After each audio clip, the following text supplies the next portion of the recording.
Ross, as the government launched that inquiry into the future of Australia Post's loss-making letters division, you've been speaking with its chief executive.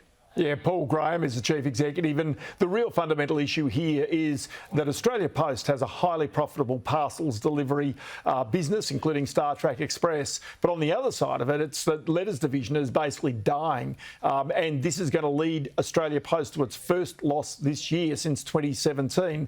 Now, the real issue is you could try and fix it, raise the price of stamps to astronomical levels so that people just stop using the service, or indeed try and find some other way to subsidise it, reduce the number of times that the post comes to you, whole range of different things. So I asked Paul Graham about what would actually happen to this letters division if it was sitting inside a private company rather than the government.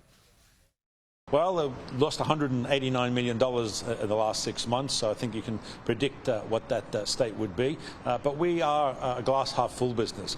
We have a growing parcel business, we have a growing business in our bank at Post and other services that we are providing, but we do need to have a review of the mail business, which is why, again, we welcome the government submission.